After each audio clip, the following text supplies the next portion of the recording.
7 ações necessárias para quando a vida nem sempre contribui. Olá, eu sou o Pedro, e este é o canal Cidadela Interior. Existe uma pergunta que acompanha praticamente todos os seres humanos em algum momento da vida. O que fazer quando tudo parece dar errado? Quando os planos fracassam? Quando as portas se fecham? Quando a saúde vacila? Quando as pessoas decepcionam? Quando você faz tudo certo e mesmo assim os resultados não aparecem? É justamente nesses momentos que muitas pessoas se revoltam contra a vida. Elas passam a lutar contra a realidade, alimentando ressentimento, frustração e desespero. Mas existe uma ideia poderosa dentro do estoicismo que pode transformar completamente a forma como encaramos as adversidades. Essa ideia possui um nome simples, porém profundo: amor fati, amor ao destino.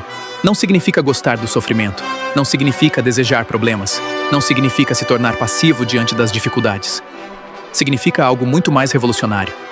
Aceitar completamente aquilo que aconteceu e utilizar cada circunstância como matéria-prima para construir uma vida melhor. Quando você para de lutar contra a realidade, encontra energia para transformá-la. E hoje, vamos explorar 7 ações necessárias para quando a vida nem sempre contribui.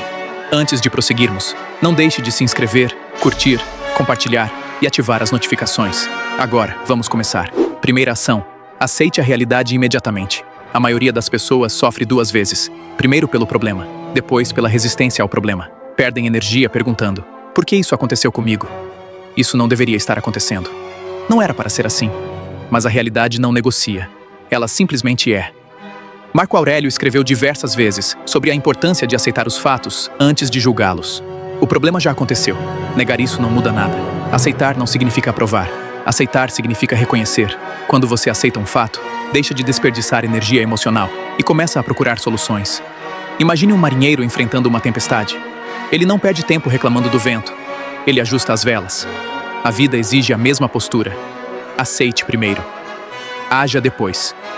Segunda ação: transforme obstáculos em treinamento.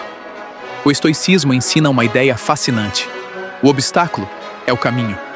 Aquilo que parece impedir seu progresso pode ser exatamente aquilo que o fortalece.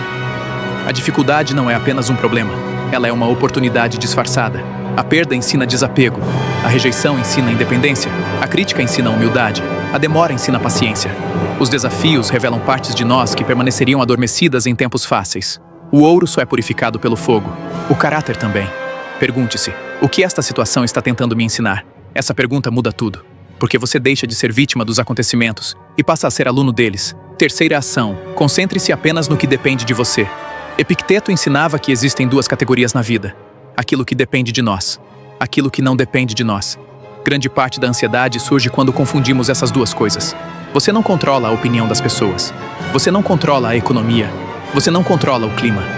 Você não controla o passado.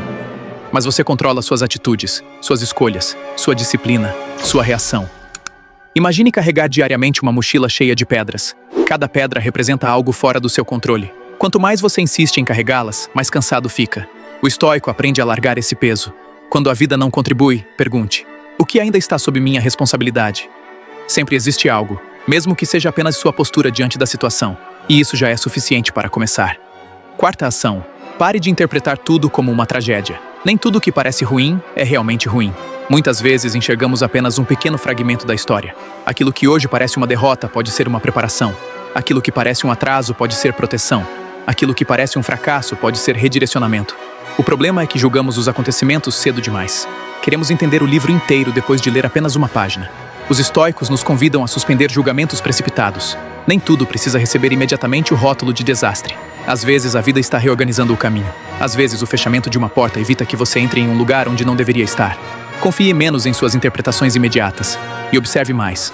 Quinta ação: desenvolva resistência emocional.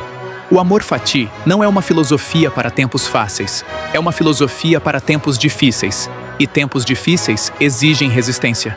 Vivemos em uma época que frequentemente busca conforto instantâneo. Mas crescimento raramente acontece dentro da zona de conforto. Marco Aurélio enfrentou guerras, epidemias, traições e enormes responsabilidades. Mesmo assim, continuou buscando serenidade. A força emocional não nasce da ausência de problemas. Nasce da capacidade de atravessá-los. Toda vez que você enfrenta uma dificuldade sem desistir, está fortalecendo sua mente. Toda vez que permanece firme diante de uma adversidade, está expandindo sua capacidade interior. Resistência emocional é como um músculo. Quanto mais é exercitada, mais forte se torna. Sexta ação: encontre gratidão mesmo nas dificuldades. Isso pode parecer estranho. Como agradecer em meio aos problemas? Mas o amor fati propõe algo profundo. Se cada experiência contribui para a sua formação, então até os desafios possuem valor. Talvez aquela decepção tenha desenvolvido sua maturidade. Talvez aquela perda tenha revelado sua força. Talvez aquele fracasso tenha corrigido sua direção. A gratidão estoica não ignora a dor. Ela reconhece o aprendizado. Quando você encontra algo pelo qual agradecer mesmo nos dias difíceis, sua perspectiva muda. A escuridão deixa de ocupar todo o cenário. Você começa a perceber que, apesar dos problemas, ainda existem motivos para continuar. Ainda existe crescimento. Ainda existe oportunidade. Ainda existe vida. Sétima ação: ame o destino em vez de apenas tolerá-lo. Esta é a essência do amor fati. Não basta suportar a realidade. É preciso abraçá-la. Imagine duas pessoas enfrentando exatamente o mesmo desafio. Uma delas vive reclamando. A outra decide utilizar aquela experiência como combustível para crescer. Qual delas sairá mais forte? O sofrimento inevitável existe, mas o sofrimento criado pela resistência é opcional. Quando você aprende a amar seu destino, algo extraordinário acontece. Você deixa de enxergar a vida como inimiga, passa a enxergá-la como parceira de crescimento. Cada dificuldade se torna uma oportunidade de desenvolver virtudes. Cada obstáculo se transforma em um degrau. Cada desafio passa a fazer parte da construção da sua melhor versão. O amor fati não pergunta: por que isso aconteceu comigo? Ele pergunta: como posso usar isso a meu favor? E essa mudança de perspectiva pode transformar completamente sua existência. Porque a vida nunca prometeu ser fácil, mas ela sempre oferece a possibilidade de crescimento. Quando os ventos forem contrários, quando os planos fracassarem, quando o caminho parecer mais difícil do que você imaginava, lembre-se, você não controla tudo o que acontece, mas controla a forma como responde. E muitas vezes, essa resposta muda o rumo de toda a sua história. Talvez a vida não esteja trabalhando contra você. Talvez ela esteja preparando você. Talvez aquilo que hoje parece um peso seja justamente o que amanhã será sua maior fonte de força. O estoico não espera circunstâncias perfeitas. Ele aprende a florescer onde está. E quando aprende isso, descobre uma liberdade que ninguém pode tirar. Porque finalmente entende que sua paz não depende daquilo que acontece. Depende da forma como escolhe viver o que acontece. Bem, eu sou o Pedro e vou ficando por aqui. Se você chegou até aqui, digite nos comentários. Eu aceito e sigo em frente. E diga a cidade de onde está falando. Até a próxima lição. Cidadela Interior, a vida em tempos de ansiedade.